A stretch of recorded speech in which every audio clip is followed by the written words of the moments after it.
sesuai dengan janji kita kemarin, sekarang kita bertemu lagi ya Ibu. Apakah Ibu masih ingat nama saya Ibu? Masih Mbak Eva ya? Ya, dengan Ibu Sylvia ya Ibu. Bagaimana Ibu perasaannya hari ini? Apakah masih belum bisa mengontrol marah yang Ibu rasakan? Sudah bisa dengan cara yang kemarin saja Mbak. Sudah bagus ya Ibu. Lalu apakah Ibu bersedia sekarang untuk belajar mengendalikan marah dengan cara lain, yaitu dengan mengungkapkan perasaan Ibu dengan baik kepada orang lain? Bersedia Mbak. Apakah Ibu sudah tahu bagaimana cara mengungkapkan perasaan dengan baik ketika Ibu marah? Belum Mbak. Lalu sejauh mana Ibu bisa menjelaskan perasaan Ibu saat Ibu marah? Belum bisa Mbak. Bagaimana cara Ibu untuk mengungkapkan perasaan Ibu ketika Ibu merasa marah atau kesal? Dengan cara melempar-lempar barang saja Mbak. Begitu ya Ibu. Lalu apabila Ibu mulai marah atau kesal, apakah Ibu bisa mengendalikannya? Tidak Mbak. Kalau gitu, bagaimana kalau sekarang kita berbincang mengenai latihan secara verbal? Apakah Ibu bersedia?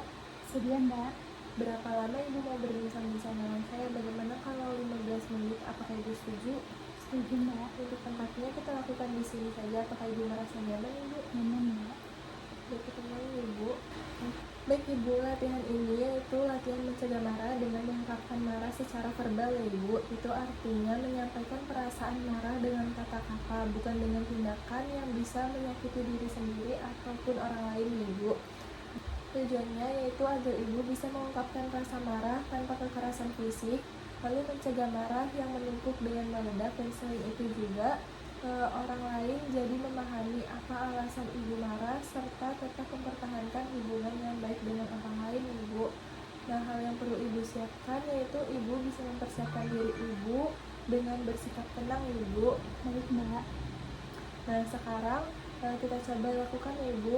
Sekarang kita lakukan cara berbicara yang baik untuk mencegah marah. Nah, setelah marah Ibu sudah luapkan lewat napas dalam dan sudah merasa lega, kita perlu berbicara dengan orang yang membuat kita marah.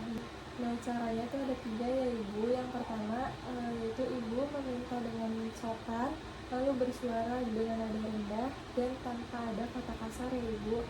Contohnya yaitu ketika Ibu minta sesuatu, Ibu bisa berkata, "Ibu, saya perlu uang untuk membeli baju atau obat-obatan," begitu ya Ibu. Lalu yang kedua yaitu ketika Ibu menolak. Jadi caranya itu menolak dengan sopan jika Ibu tidak bisa melakukannya. Nah, contohnya yaitu Ibu langsung saja bilang, "Maaf, saya tidak bisa karena saya ada keperluan atau ada kerjaan," seperti itu ya Ibu. Nah, yang ketiga yaitu ketika Ibu merasa kesal, Ibu bisa mengungkapkan perasaan kesal tersebut. Contohnya itu Ibu langsung bilang saja, "Saya kesal karena perbuatan kamu yang seperti itu," begitu ya Ibu. Baik Mbak. Nah, sekarang coba Ibu praktikkan ketiganya.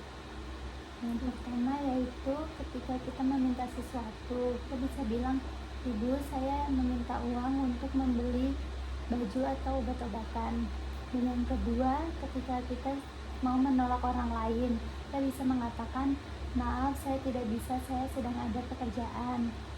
Dan yang ketiga yaitu mengungkapkan perasaan kesal, bisa berkata, "Saya kesal dengan perkataanmu itu." Nah, ya bagus sekali ya Ibu. Sekarang bagaimana Ibu perasaannya setelah kita berlatih mengungkapkan marah secara verbal? Sudah agak mendingan Mbak, saya jadi tahu caranya mengungkapkan marah. Nah, sudah bagus ya Ibu. Kalau gitu, untuk pertemuan selanjutnya kita belajar mengontrol marah dengan cara spiritual ya Ibu. Apakah Ibu bersedia? Bersedia Mbak. Bagaimana kalau kita bertemu lagi 2 jam berikutnya? Apakah Ibu bersedia? Bersedia Mbak. Baik, kalau gitu kita bertemu lagi pukul 11 ya Ibu. Nanti untuk tempatnya kita bicarakan di sini lagi. Apakah Ibu merasa nyaman? Nyaman Mbak. Baik, kalau gitu saya izin permisi terlebih dahulu ya Ibu. Terima kasih atas kerjasamanya. Terima kasih Mbak.